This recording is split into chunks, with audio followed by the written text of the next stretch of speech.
अगर आप Vodafone idea यानी वीआई का शेयर होल्ड कर रहे हैं या फिर इस समय इसमें एंट्री लेने की सोच रहे हैं तो पिछले 2 दिनों की हलचल को सिर्फ एक नॉर्मल रैली समझकर इग्नोर मत कीजिए, क्योंकि 25 अगस्त को वीआई का शेयर करीब 8% तक ऊपर गया और इसकी बड़ी वजहों में से एक थी एसबीआई और कुछ दूसरे बैंकों के ग्रुप से करीब 45,000 करोड़ रुपए के परपोज फंडिंग प्लान में आगे बढ़ने की खबर। लेकिन ध्यान रखिए, ये पूरा 45,000 करोड़ का फंडिंग पैकेज अभी सैंक्शन होकर वीआई के अकाउंट में आ चुका है, ऐसा मान लेना बहुत बड़ी गलतफहमी होगी। और यही ट्विस्ट इस पूरी कहानी को सबसे ज्यादा इंटरेस्टिंग बनाता है, क्योंकि देखिए, वीआई पिछले कई सालों से एक ऐसी कंपनी रही है जिसके बारे में मार्केट में सिर्फ एक ही सबसे बड़ा सवाल घूम रहा था कि ये कंपनी सरवाइव कर भी पाएंगी या नहीं। लेकिन अब पहली बार कुछ संकेत ऐसे मिल रहे हैं जिससे लग रहा है कि ये कंपनी सिर्फ सरवाइव करने की कोशिश ही नहीं कर रही, बल्कि अपना पूरा का पूरा बिजनेस दोबारा खड़े करने यानी रीबिल्ड करने की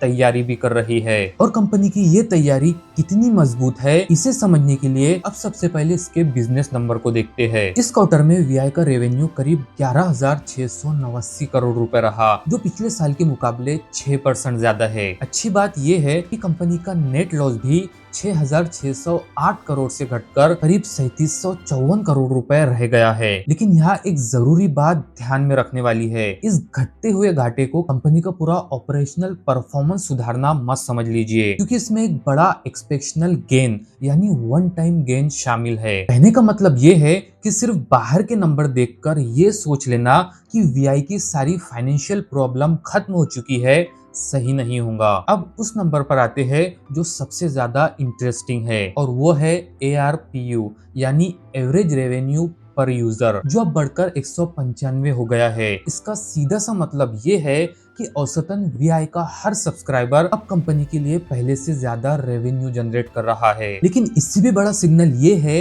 कि मर्जर के बाद पहली बार कंपनी ने इस क्वार्टर में नेट सब्सक्राइबर्स ऐड किए हैं, यानी नए ग्राहक जोड़े हैं। इनके 4G और 5G सब्सक्राइबर्स भी बढ़े हैं और डेटा कंजम्पशन में करीब 28% की ग्रोथ देखी गई है। हालांकि इसका मतलब ये बिल्कुल नहीं है कि कंपनी पूरी तरह सुधर चुकी है, लेकिन नेटवर्क इन्वेस्टमेंट के साथ सब्सक्राइबर और ARPU ट्रेंड्स में शुरुआती इंप्रूवमेंट जरूर दिखाई दे रही है। अब आते हैं सबसे बड़े पॉइंट पर, यानी फंडिंग का असली खेल। वीआई ने अगले 3 साल में करीब 45,000 करोड़ रुपए नेटवर्क पर लगाने का प्लान बनाया है, और इसमें करीब 9,000 करोड़ रुपए के इक्विपमेंट ऑर्डर्स पहले ही दिए जा चुके हैं। इसके अलावा कंपनी ने 6400 करोड़ रुपए की शुरुआती फंडिंग भी जुटा ली है। अब अगर बाकी बची हुई फंडिंग भी समय पर आ जाती है तो वीआई अपने 4G कवरेज और 5G एक्सपेंशन को काफी तेज कर सकती है। और टेलीकॉम बिजनेस का सीधा रूल यही है, जिसका नेटवर्क जितना बेहतर होगा उसके पास अपने कस्टमर्स को रोकने और एवरेज रेवेन्यू पर यूजर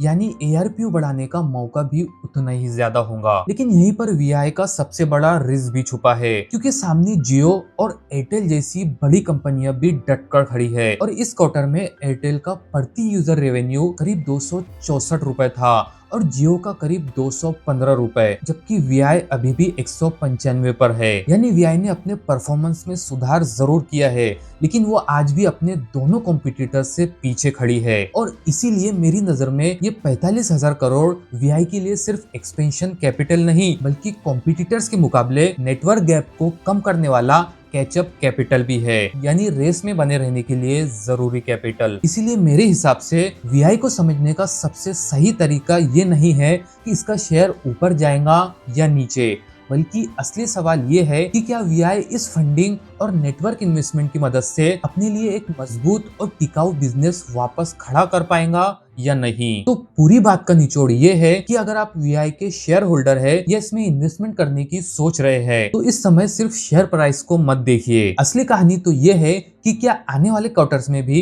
कंपनी के नंबर्स ये साबित कर पाएंगे कि उनका खोया हुआ कंज्यूमर वापस आ रहा है, उनका एवरेज यूजर पहले से ज्यादा स्पेंड कर रहा है, और कंपनी इस पूरे एक्सपेंशन को बिना किसी बड़ी रुकावट के फंड कर पा रही है। क्योंकि वीआई के लिए सर्वाइवल की लड़ाई में एक अहम हर्डल जरूर पार हुआ है, लेकिन अब असली इम्तिहान एग्जीक्यूशन का है, और कंपनी इस एग्जीक्यूशन में पास हो गई तभी ये तेजी सिर्फ एक टेम्पररी एक्साइटमेंट से बदलकर एक जेन्युइन टर्न अराउंड स्टोरी बन जाएगी।